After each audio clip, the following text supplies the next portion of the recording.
My boss called me incompetent in front of the whole office during a meeting. Little did he know I had proof of his embezzlement. Now he's crying, begging me not to send it to HR. Should have thought twice, buddy. My hands are still shaking as I type this. That all went down just this morning in our glass-walled conference room, right in front of everyone. One moment I was red-faced and humiliated as my boss publicly berated me. The next, he was on the verge of tears, pleading with me not to report what I knew. Talk about a reversal of fortune. The office itself is pretty ordinary: open floor plan, humming fluorescents, a coffee machine that's somehow always broken, and I actually enjoy the work I do and my team. But all it takes is one person to poison the well. Let me back up and give you some context. I work as a financial analyst at a mid-sized tech firm in Seattle. I've been at the company for 3 years. My boss, let's call him Gary, not his real name, is the regional manager of our office. On the surface, he's the picture of an all-American corporate leader, mid-40s, sharp suit, firm handshake for the clients. But behind closed doors, he's a nightmare to work for. It didn't start out that terrible. When I first joined, Gary was a bit demanding, but nothing I couldn't handle. That changed as time went on. Stress rolled downhill, and he'd explode over the smallest things. If a project was late or a client complained, he'd find someone to blame in a meeting so everyone knew who was at fault.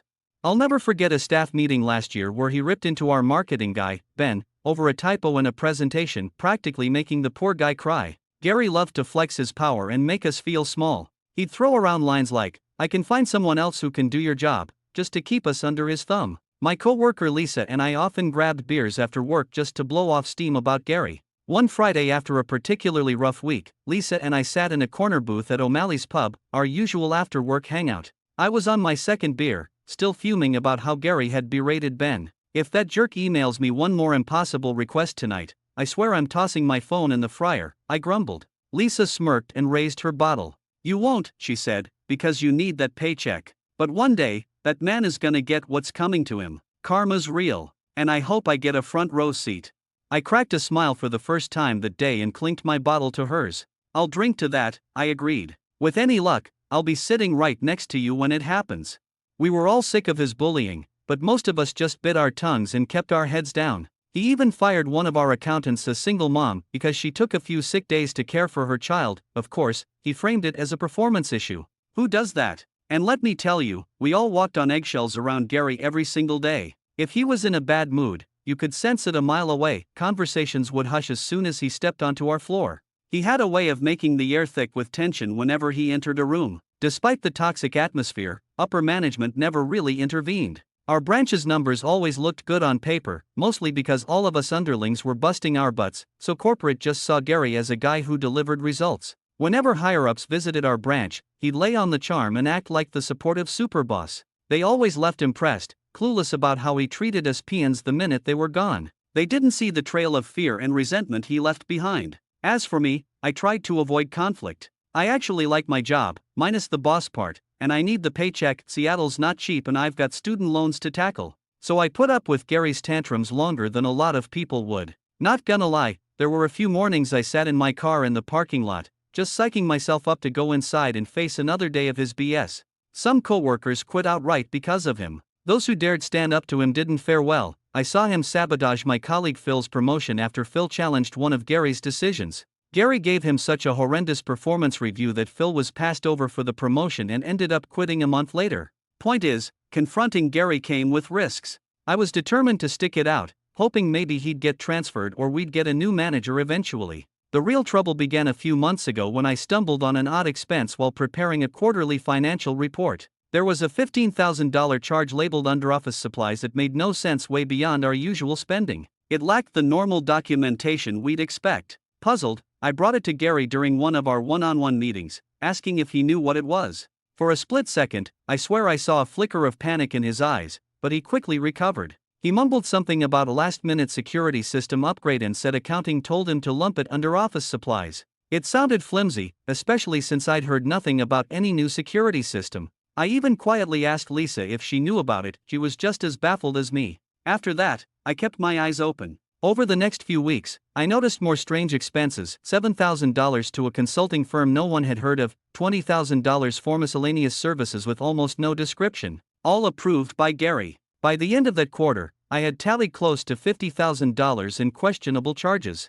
Each time, Gary had a half-baked explanation, always delivered with a side of condescension, when I asked, but none of it added up. My gut told me he was siphoning money. In retrospect, a few things started to click. For instance, Gary showed up to work in a brand new Mercedes a couple months back, even though he was always griping about how our budgets were tight. We joked that he must have won the lottery or something. In reality, it looked like we'd all unknowingly been funding his new ride. I decided to quietly gather proof before going to anyone. Late at night, I'd stay in the office scanning copies of invoices and budget reports to my personal drive. I even asked one of our accounting clerks to pull up the vendor info for that consulting company. Turns out the listed address was a UPS PO box in a strip mall. And guess who had entered that vendor into our system? Gary himself. Piece by piece, I built a dossier of his sketchy transactions. I considered confiding in Lisa about what I'd found, but decided against it. No need to put her in an awkward spot, or worse, risk Gary catching wine through the grapevine. Better to keep this under wraps for now. I'll be honest, I was nervous as hell doing all this. He actually caught me once snooping in the finance archives after hours. I'll never forget the jolt of panic when I heard the door creak open and saw Gary's silhouette in the doorway. "Working late, Jake?" he asked, voice unnervingly calm as he stepped into the file room. My mouth went dry. "Why yeah," I managed, holding up a random folder as if I'd been reviewing it. "Just double-checking some records for the upcoming audit. Thought I'd get a head start." He narrowed his eyes and slowly surveyed the files I'd spread on the table. My heart was thudding so loudly I was sure he could hear it. After what felt like an eternity, he finally said, "All right, don't stay too late," in a tone that was hard to read. Then he turned and walked out. I stood there in the silent archive room for a long minute, trying to steady my breathing. Miraculously, it seemed he bought my story, but that was way too close. I hardly slept at all that night, replaying how near I'd come to being caught. I knew if he suspected anything, he'd fire me on the spot. So I kept my head down during the day and did my snooping very carefully. By last week, I felt I had a solid case to nail him. The question was what to do next. If I went to HR too early, Gary could retaliate or cover his tracks. I figured I'd recognize the right moment to act when it came. With our all-hands meeting coming up on Monday, I had a feeling it might be soon. I decided to hold on to the evidence a little longer and wait for the perfect moment to drop the bomb. That moment came this morning at our all-hands meeting. The whole office was gathered in the big conference room, and a few higher-ups from corporate were dialed in on speakerphone. Gary was presenting the quarterly results, trying to put a positive spin on things. I sat there with a mix of anxiety and anticipation, knowing I had a folder of evidence at my side if I needed it. Toward the end, the finance director from corporate asked pointedly, "Gary, can you explain why the office supplies budget was nearly 3 times over the projection? That seems extremely high." I saw Gary stiffen. He hadn't expected anyone to notice. We had to replace a bunch of outdated equipment and upgrade our security system," he lied smoothly. "It was an unexpected spend. Might have gotten lumped into office supplies, that's on me." The speakerphone was silent for a beat, then the director's voice came back even colder. "Gary, that still doesn't explain why it was 3 times the budget. $30,000 in office supplies is unusual. What exactly did you spend it on?" I watched a bead of sweat roll down the side of Gary's face. Some high-end equipment and, external consulting services," he stammered. "I don't have the details right in front of me. I can get a breakdown to you after the meeting." There was another brief pause, then the director said, "All right, please do."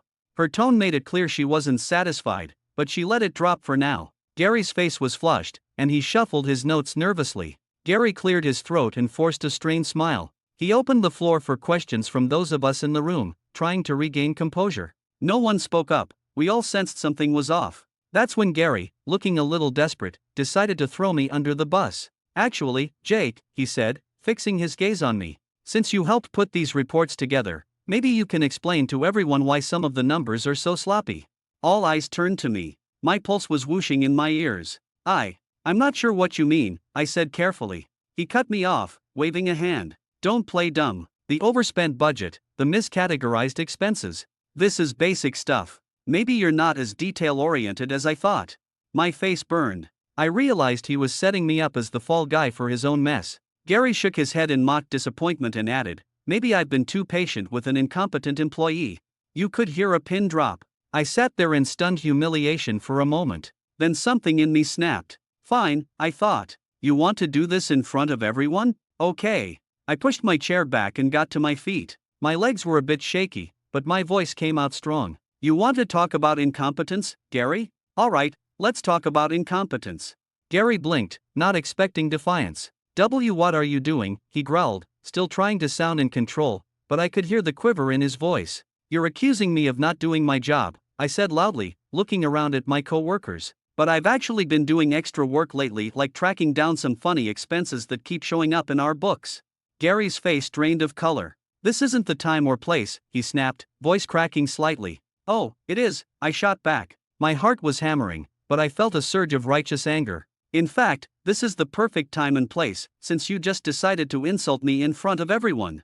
I reached down and pulled a thin stack of papers from my binder. I have here copies of all the irregular expenses you approved over the last year.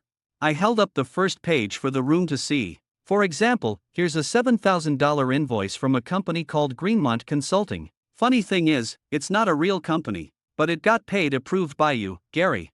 I slid the paper onto the table in front of one of the senior staff. Heads turned toward Gary. He looked like he'd seen a ghost. I flipped to another page. Here's a $5,000 charge for miscellaneous office services that no one can trace to any actual service. Also signed by Gary. I was almost shouting by this point, my voice echoing. In total, I've got over $50,000 in expenses that make no sense. And every single one was approved by Gary.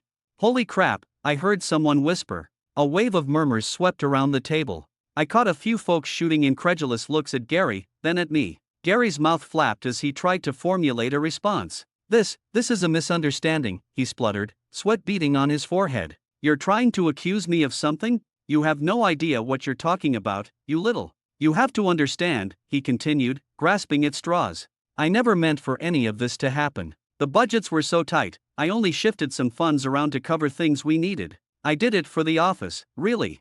I barked out a short laugh. For the office? So that new Mercedes you drove in last month was for work, huh?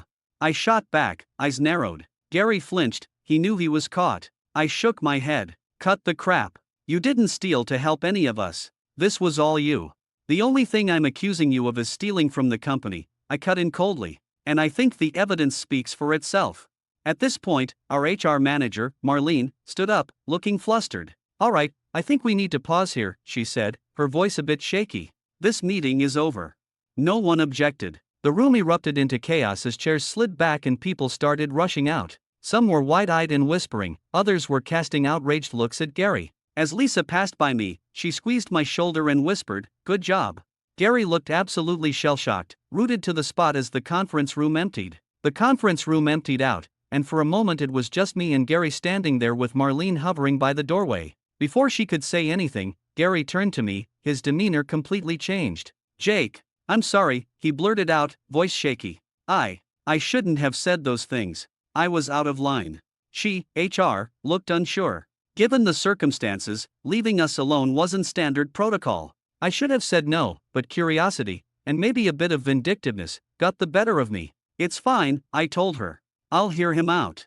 Marlene nodded reluctantly and stepped just outside, pulling the door closed to give us a little privacy. The instant she left, Gary's facade crumbled. He quickly moved closer, eyes wild and already shiny with tears. The anger and bluster were gone, he just looked terrified. "Jake, look. I am so sorry," he stammered. I don't think I'd ever heard Gary apologize to anyone, for anything. I was out of line in there. I was panicking. I didn't mean it. "Please, let's not do something we'll both regret." He was babbling, hands out in a placating gesture. "We can fix this, okay? We can keep this just between us." I stood there with my arms crossed, blocking the doorway. "Give me one reason why I'd do that," I said flatly. He took a faltering step toward me, practically wringing his hands. I'll make it right. Whatever you want, name it. A raise. A promotion. I'll tell corporate you're the best employee I've ever had. I'll confess and pay the money back, okay? Just, please, don't ruin me. I'm begging you." His voice cracked, and a tear slid down his face. Would you look at that? The arrogant jerk who never missed a chance to belittle me was now literally begging. There was a part of me that almost felt sorry seeing him like this, almost. But then I remembered all the crap he'd pulled, and any pity I had went out the window. I felt strangely calm. "Gary," I said quietly, "I've already sent everything to HR and to corporate." I had hit send on an email to our HR director just before I stood up in the meeting. "It's over." He stared at me as if I'd slapped him. His last hope extinguished. "Please," he whimpered. "I'll lose my job, my career, my reputation. I'm begging you. His face was streaked with tears now. I never thought I'd see the day Gary would cry, let alone beg me for mercy. I shook my head. You should have thought of that before you stole 50 grand. And definitely before you tried to make me the scapegoat. That was the final nail. Gary broke into sobs, collapsing into a chair. I watched for a moment as the man who'd tormented us all fell apart completely. I didn't feel bad at all. Without another word, I turned and opened the door. Marlene was right outside, looking in questioningly. I think we're done here, I said softly. Behind me, Gary was slumped in the chair, face in his hands, bawling like a baby.